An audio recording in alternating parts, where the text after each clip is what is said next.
Hey crew, Mark Hademaker here. I'm going to demo one of the exercises we're using in our series of 30-day challenges. It's not just one 30-day challenge. We'll do 30 days in, and then we'll move off 30 days, maybe emphasize in power, 30 days in, even more in the endurance. But one of the exercises we'll probably go back to more than a few times is using a breathe up, aka deck squats. I mean, I first encountered them years ago, many moons ago, Frank Shamrock calling them breathe ups, but like I said, they can also be deck squats. Essentially, all you're doing is dropping back, keeping your feet on the mat if you can. It's like you're doing a sit-up. Throw your hands back at the mat, bounce them off the mat, come all the way up to a standing position. It should look something like here, then all the way up, profile position,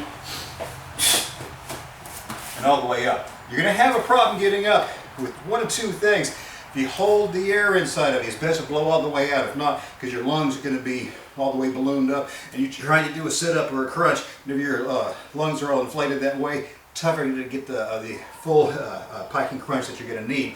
So blow out on the way up, hence the breathe up, deck squatting. The first few is going to feel fine, but when you start getting some of the high, heavy numbers like we have on the challenge, it gets to be a little bit iffy. You can also do the weighted version of it. Just grab a dumbbell, and actually we find that doing the weighted version is a little bit easier to begin with because you get to use that weight to kind of give yourself some momentum to pop all the way up.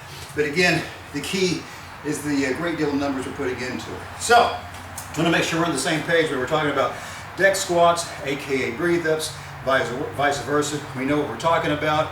It's perfectly acceptable if you come up and you find that you've lost your base a little bit. So I'm talking about if you come up and your legs are a little weak and you're falling backwards. As long as you get up, get to your feet, go ahead and count that rep, because sometimes you're going to be doing 75, 80, 100 reps of these things, and there's going to be some balance losses in there. Just up and down, up and down. Anyway, you know what we mean by that when you see it in the workouts. We'll be on the same page with it. Hope you're enjoying those 30-day challenges.